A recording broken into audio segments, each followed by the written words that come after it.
À votre avis, que fait une star de cinéma à la retraite de 94 ans ces jours-ci? Pouvez-vous jouer au golf, se détendre sur la plage? Si, par hasard, vous faites référence à Gene Hackman, vous êtes complètement hors de propos. Cet individu s'est livré à de violentes altercations avec des inconnus, a survécu à des accidents de camion et a roulé comme s'il se préparait pour le Tour de France. De plus, il y a une raison pour laquelle il a tourné le dos à Hollywood et il y a un chagrin caché qui se cache derrière la personnalité du dur à cuire. Présentation du récit de Gene Hackman dont vous n'aviez même pas réalisé que vous aviez besoin jusqu'à présent. Gene Hackman est né en 1930 dans la ville de San Bernardino, située dans l'État de Californie. L'enfance de Gene a été marquée par un manque de cohérence dans sa propre vie. En raison de l'emploi de son père dans l'industrie de l'imprimerie, la famille était constamment déplacée vers de nombreux endroits. De plus, ses parents avaient du mal à s'entendre. Considérant que le père de Gene a battu Gene et sa mère, il semble que les choses deviennent plutôt difficiles à la maison. À ce moment-là, alors que Gene n'était qu'un adolescent, pour être précis 13 ans, tout a changé. Gene et sa mère ont été laissés seuls après que son père lui ait fait ses adieux et soit parti en voiture. C'était la dernière fois que Gene voyait son père. Pour Gene, c'était un événement vraiment important et c'est quelque chose qu'il a gardé avec lui pendant très longtemps. À un moment donné, il a même déclaré que chaque fois qu'il devait être très émotif dans les films, il reviendrait au jour du départ de son père. Suite à la disparition de son père, Gene et sa mère ont déménagé à Danville, dans l'Illinois, où ils sont allés vivre avec leur grand-mère. À cette époque, Gene n'était pas exactement l'exemple même de l'étudiant modèle. En raison de son ennui à l'école, il préférerait faire des bêtises plutôt que de terminer ses devoirs. Lorsqu'il s'agissait des instructeurs et de tous ceux qui lui disaient quoi faire, il était toujours en désaccord avec eux. Toute cette question d'autorité n'a tout simplement pas bien fonctionné avec le jeune Gene, et il semble que cette attitude ne l'ait jamais vraiment quitté et qu'il n'en ait jamais vraiment changé. Gene s'est également retrouvé dans une situation difficile. Gardez à l'esprit qu'il s'agissait d'un enfant qui n'avait pas beaucoup de conseils. Il a été arrêté pour avoir volé de la nourriture, ce qui lui a valu une peine de prison. Gene représentait un défi pour sa mère pauvre qui faisait de son mieux pour prendre soin de lui. Quand il allait au cinéma, c'était la seule fois où il se détendait complètement. En le voyant se passionner pour le cinéma, sa mère exprimait souvent son espoir qu'il devienne un jour un acteur reconnu. Malheureusement, elle ne pourra pas voir se réaliser son objectif pour Gene de son vivant. Gene s'est disputé avec un entraîneur et a décidé de quitter l'école alors qu'il n'avait que 16 ans, parce qu'il en avait assez de l'école et de tout le respect des règles. En raison du fait que Jobs n'a pas si bien fonctionné, il a déménagé et n'est jamais resté dans une seule entreprise. Par la suite, Gene a fait un choix imprudent. À l'âge de 16 ans, il prend la décision de rejoindre l'armée américaine, s'enrôler dans le corps des Marines afin d'atteindre la sécurité financière et d'échapper à une situation familiale chaotique. Le fait qu'il était mineur était un mensonge qu'il a raconté. Parce que cela s'est produit immédiatement après la fin de la Seconde Guerre mondiale, l'armée n'était plus uniquement préoccupée par la guerre. Non seulement c'était une opportunité d'excitation, mais c'était aussi, peut-être plus important encore, un moyen d'évasion et de découverte d'une structure. Cela a dû être une surprise de participer au camp d'entraînement à San Diego. La discipline, l'obéissance au commandement et l'exécution de ce qu'on vous enseigne sont tous très importants pour les Marines. On peut dire sans se tromper que Gene n'a pas apprécié cela, surtout après avoir traversé toute son adolescence en se comportant comme un rebelle sans raison. Même après un certain temps, il a déclaré que les figures d'autorité restaient un problème. Il a eu beaucoup de difficultés à cause de ses bagarres avec d'autres mâles. Gene a passé du temps à Camp Pendleton, en Californie, après avoir terminé sa formation au camp d'entraînement. Là, il a appris les ficelles du métier d'opérateur radio de terrain. Avoir le contrôle de toutes ces radios et systèmes de communication semble être une responsabilité vraiment essentielle. En raison de son emploi, il a voyagé partout dans le monde, même en Chine pendant la révolution dirigée par Mao Zedong. Pensez simplement à toutes les choses folles dont il a dû être témoin. La guerre de Corée éclate en 1950 et Gene décide qu'il est temps pour lui de servir son pays. Cependant, la guerre n'a jamais pris fin. Juste au moment où ils avaient le plus besoin de lui en Corée, le côté sauvage de Gene est revenu au jeu. Il a subi plusieurs fractures suite à la collision entre sa moto et un tracteur. Quel terrible signe de timing! Il était néanmoins heureux qu'il n'ait pas été envoyé dans une zone de conflit. Au lieu de cela, Gene a passé le reste de son temps dans l'armée à travailler comme disc jockey pour la station de radio située sur la base. Pour Gene, devenir DJ n'a peut-être pas l'air très excitant, mais en réalité, cela a été une expérience très bénéfique pour lui. Il a eu l'occasion d'améliorer sa prestation et de mettre sa voix à l'épreuve, ce qui deviendrait très vital une fois qu'il commencerait sa carrière d'acteur. C'est en 1952 que Gene reçut une décharge honorable du corps des Marines. Pensez au fait qu'il a parfois eu du mal à s'adapter à la vie militaire. En plus de lui offrir des expériences qu'il n'aurait pas vécues autrement, cela l'a éloigné de l'environnement chaotique de sa ville natale. En plus de cela, c'était probablement la toute première véritable stabilité qu'il ait jamais connue. Après son départ des Marines, Gene est arrivé à New York avec une nouvelle vision. Il a eu l'idée de profiter du GI Bill, d'apprendre le journalisme à l'université de l'Illinois et d'entamer un tout nouveau chapitre de sa vie. Cela a duré environ 6 mois jusqu'à ce que Gene arrive finalement à la conclusion que ce n'était pas pour lui. Il est temps de revenir au plan d'action initial. Cependant, New York ne l'a pas vraiment accueilli à bras ouverts à son arrivée. Oubliez l'acquisition de rôles. Gene n'arrivait même pas à trouver un emploi cohérent. Il déplaçait des meubles, vendait des objets en porte-à-porte et faisait généralement tout ce qu'il pouvait pour joindre les deux bouts et payer les factures. Quand il avait 26 ans, sa vie semblait désespérée. Dans tous les aspects de sa vie, Gene avait le sentiment d'avoir échoué. Cependant, fidèle à son caractère, il n'allait pas abandonner sans se battre. En 1956, il se rend en Californie et se donne une nouvelle opportunité d'atteindre la célébrité qu'il avait toujours imaginée.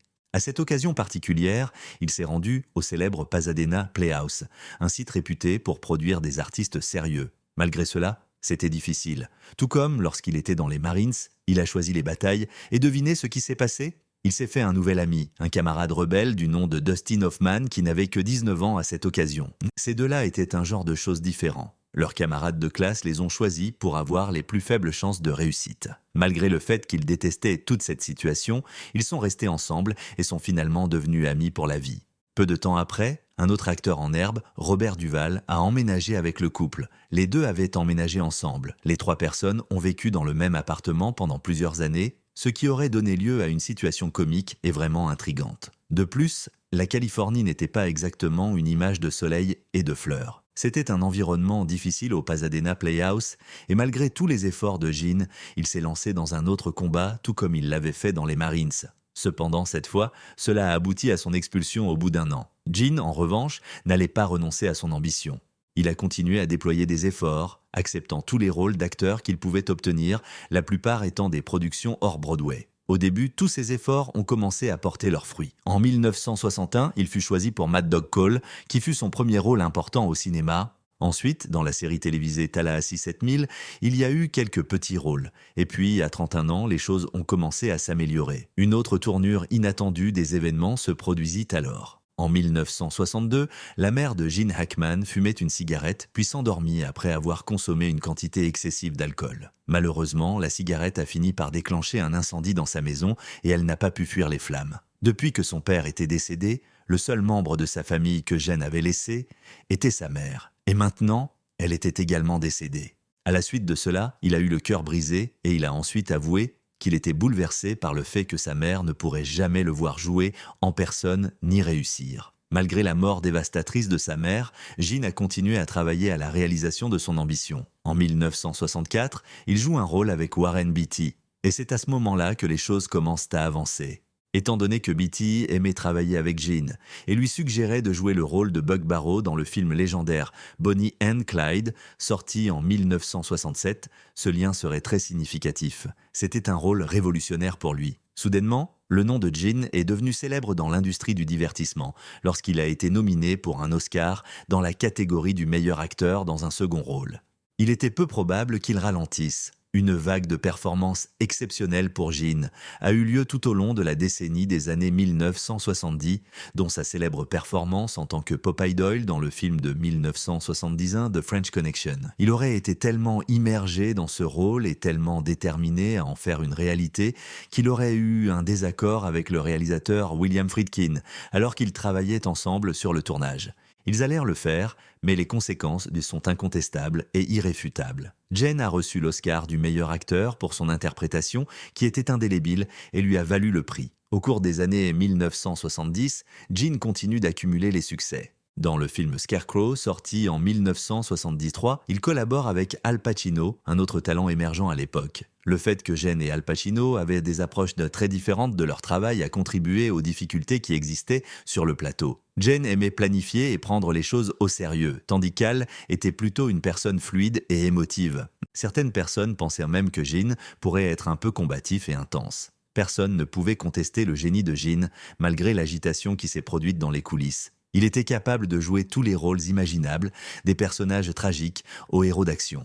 Sa carrière d'acteur comprenait un large éventail de genres, notamment des films de guerre, des westerns et des thrillers tels que The Conversation, sorti en 1974 et qui a reçu des éloges de la critique ainsi que d'autres nominations. De plus, Gene n'était pas seulement un maître de l'industrie cinématographique indépendante.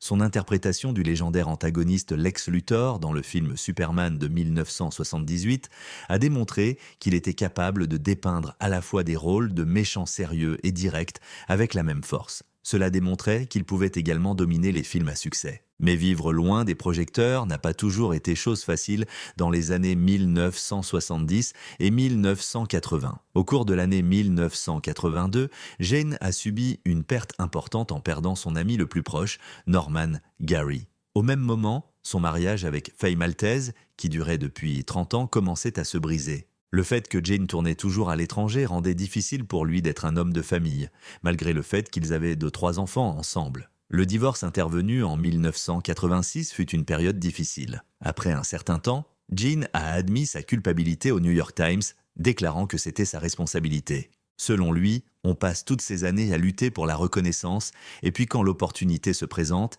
il est difficile de la refuser. Dans une interview avec GQ, Gene a même révélé qu'il avait perdu contact avec ses enfants pendant un certain temps en raison du fait qu'il voyageait toujours pour le tournage. À cette époque, la situation financière de Gene est devenue plus difficile. Il y a eu plusieurs mauvais investissements et problèmes fiscaux. Tout d'un coup, il n'était plus en mesure de continuer à vivre le style de vie somptueux qu'il menait. Il lui fallut même emprunter l'automobile qui appartenait à sa fille. Pour conserver l'argent, il devait se démener, ce qui impliquait d'accepter un nombre de rôles de films bien supérieur à celui qu'il aurait souhaité. Il a été responsable de la production de 9 images astérisques entre les années 1985 et 1988. Le personnage qu'il a joué dans Mississippi Burning, sorti en 1988, est celui qui a catapulté sa carrière sous les projecteurs. Grâce au succès de sa performance en tant qu'agent du FBI, enquêtant sur des affaires sinistres, il a été nominé pour un Oscar dans la catégorie du 2e meilleur acteur. Malgré le fait qu'il s'agisse d'un film sérieux, il y a toujours l'histoire classique selon laquelle il est difficile de collaborer avec Gene. Il est devenu tellement absorbé par le processus visant à rendre les choses authentiques qu'il est entré en conflit avec le réalisateur Alan Parker. Gene avait de fortes convictions sur la façon dont les situations devaient se dérouler et tout le monde devait faire face à ses opinions. Gene, disons simplement qu'il n'allait pas hésiter à exprimer ses conseils, surtout lorsque les réalisateurs souhaitent que le film soit réalisé dans leur propre style.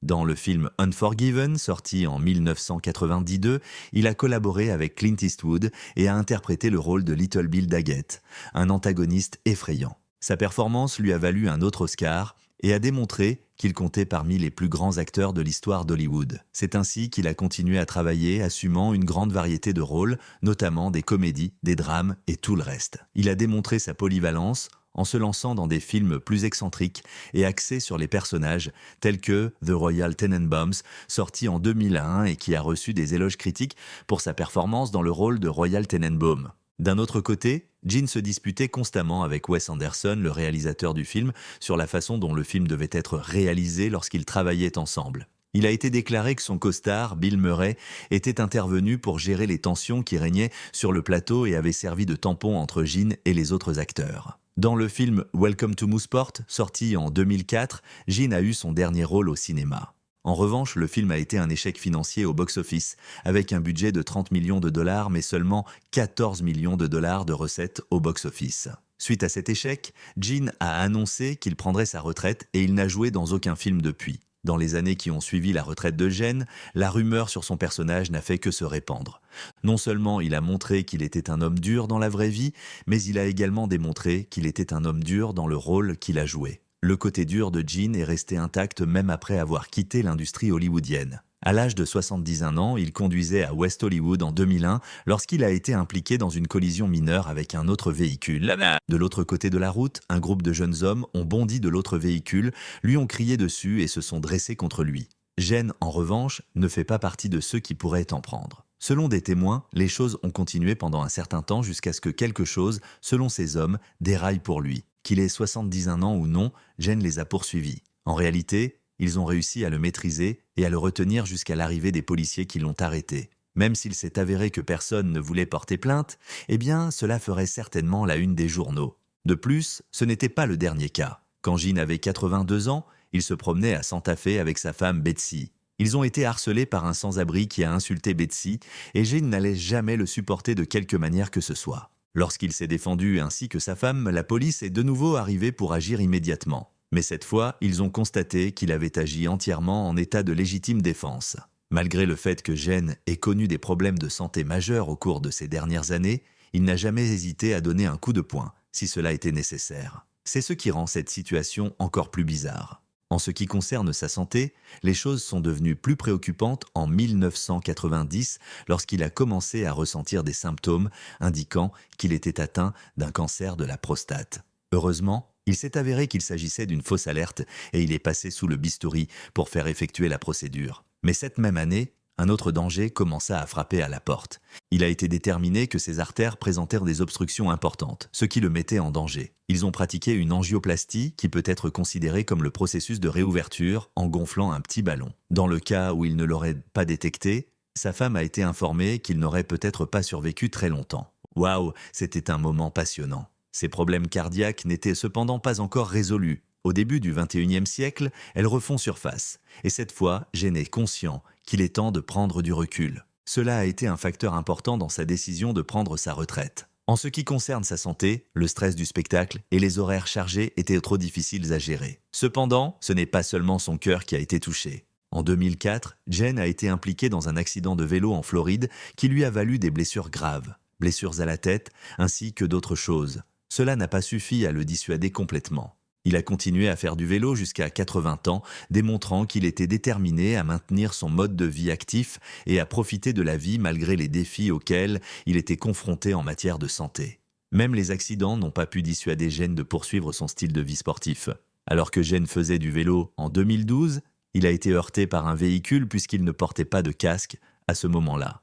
Heureusement, il n'a subi aucune blessure grave et a pu se rétablir. En avançant jusqu'en 2018, Gene, qui avait alors 88 ans, ne ralentissait pas. Un vélo électrique lui a été acheté. C'était vraiment important pour lui de garder ses jambes en mouvement. C'était incontestablement bénéfique de résider à Santa Fe, au Nouveau-Mexique. Elle bénéficie d'un climat magnifique et d'un grand nombre de sentiers, ce qui la rend idéale pour un homme qui aime passer du temps à l'extérieur. Son terrain de jeu était les sentiers du désert du Nouveau-Mexique, et il partait à vélo pour les explorer chaque fois qu'il en avait l'occasion. Vous vous souviendrez peut-être d'avoir vu Gene dans tous ses rôles qui exigeaient qu'il soit un homme fort. Même s'il vieillissait, il n'a jamais perdu sa réputation de personne forte et confiante. Le maintien d'une bonne forme physique, particulièrement à son âge, contribue grandement à atténuer les problèmes de santé qu'il a traversés. Il n'est pas surprenant que Gene Hackman soit également un démon de la vitesse hors écran, étant donné qu'il était connu pour apporter ce côté dur aux personnages qu'il jouait dans les films. Il était membre du Sports Car Club of America et a participé à des courses automobiles pendant plusieurs années.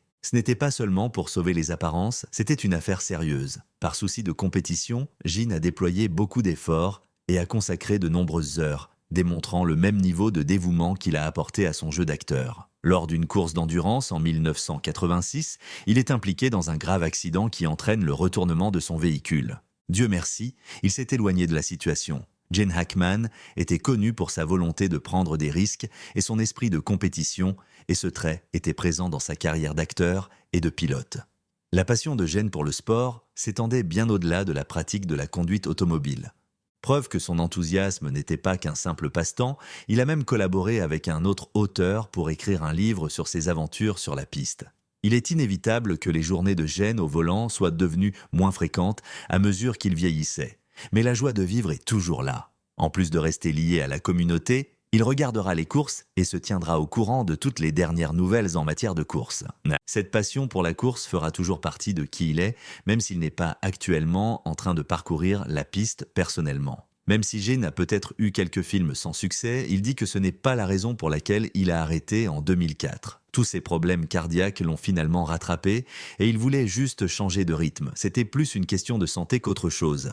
Il était temps d'explorer de nouvelles choses et de profiter d'une vie moins trépidante et loin du chaos qu'était Hollywood. De plus, à la manière classique de Gene Hackman, son départ a été une affaire discrète, sans annonce majeure ni tournée d'adieu. Cela a du sens si l'on considère qu'il a toujours été une personne plus privée qui est plus heureuse lorsqu'elle n'est pas sous les feux de la rampe.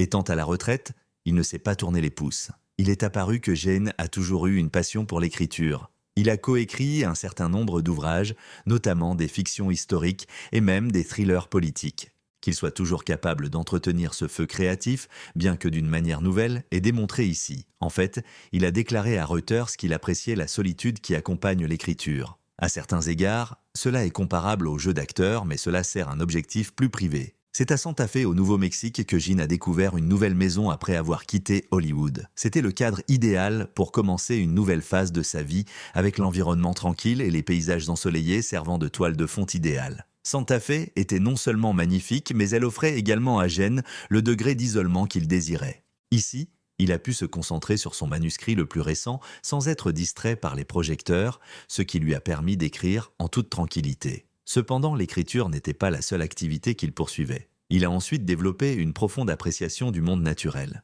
Lorsqu'il était loin dans ses années d'or, il a continué à rester actif en faisant du vélo et en explorant les magnifiques sentiers. De plus, il y avait un nouveau débouché créatif qui incluait la peinture. Il semblerait que le côté créatif de Jen ne se limite pas à sa carrière d'actrice. L'une des choses les plus importantes qu'a faite Jen a été de renouer avec sa famille. Bien qu'il ait exprimé dans le passé son regret de ne pas pouvoir passer suffisamment de temps avec ses enfants, il savoure désormais l'opportunité de passer du temps avec eux. Il est allé jusqu'à sortir momentanément de sa retraite pour raconter des films traitant du corps des Marines, dans lequel il avait auparavant servi. Cependant, après cela, l'attrait d'Hollywood ne pouvait plus rivaliser avec la tranquillité de Santa Fe. Une fois de plus, il prend sa retraite. Le nombre de fois où il apparaît en public devient assez rare. Pourtant, il était possible de l'apercevoir avec sa femme Betsy Arakawa à l'occasion. Depuis l'année 1991, date à laquelle ils se sont mariés, elle est encore aujourd'hui une figure omniprésente dans sa vie. En plus d'être pianiste de formation classique et ancienne propriétaire d'une entreprise d'ameublement, Betsy partageait la passion de Gene pour les arts et son désir de vivre une vie tranquille. Leur relation semble fondée sur le respect mutuel et la poursuite d'intérêts communs. Il s'avère que Gene Hackman, l'acteur qui a incarné un grand nombre de rôles, connu pour être dur à cuire et ne faire aucun prisonnier, n'est pas du tout comme ça dans la vraie vie. Il est connu pour son attitude calme et décontractée loin de la caméra, qui est l'antithèse totale de la scène hollywoodienne. Il se caractérise comme étant doux et même gentil, ce qui contraste de façon frappante avec les personnages qu'il a donné vie dans des films comme Crimson Tide et The French Connection. Pour vous dire la vérité, Gene est un peu une énigme. C'est vrai qu'il y a un côté doux, mais il ne faut pas le confondre avec de la faiblesse. Connaissez-vous toutes ces histoires selon lesquelles il aurait des désaccords avec les réalisateurs ou se défendre contre ces voyous dans la rue, même s'il vieillissait? Il y a toujours un feu en vous, une volonté de riposter et de montrer que vous ne vous laisserez pas bousculer. Gene est un individu aux multiples facettes qui est bien plus que les personnages durs qu'il a rendus célèbres. C'est le problème avec Gene. Savez-vous que certains artistes se perdent dans le tourbillon de la célébrité? Gene ne s'en souciait pas du tout. Il n'était pas intéressé à fouler le tapis rouge ou à donner des interviews ostentatoires. Le travail, la compétence du comédien a toujours été au centre de son attention. Et même s'il était reconnu pour ses rôles sérieux et dramatiques, il ne faut pas s'y tromper. Il était connu pour avoir un merveilleux sens de l'humour en dehors du plateau. Lorsque les choses devenaient tendues, ses costards racontaient comment il apaisait la tension en faisant des blagues et en faisant rire tout le monde. Il a un côté léger que les caméras n'arrivent pas toujours à capter. Gene, en revanche, est un rat de bibliothèque majeur. C'est encore une autre surprise. Il aime la lecture, en particulier les ouvrages historiques. Cette affection pour le passé a même influencé sa vie lorsqu'il a pris sa retraite du théâtre. Pour la première fois, Gene a commencé à créer des livres de fiction historique sur lesquels il a collaboré avec un archéologue du nom de Daniel Linehan. Ces romans ne sont pas seulement du matériel de remplissage. Gene prend la recherche très au sérieux et met tout en œuvre pour le faire afin de la rendre authentique. Cela démontre seulement que Gene Hackman est capable de bien plus que jouer les personnages sévères et imposants qu'il a joués sur grand écran.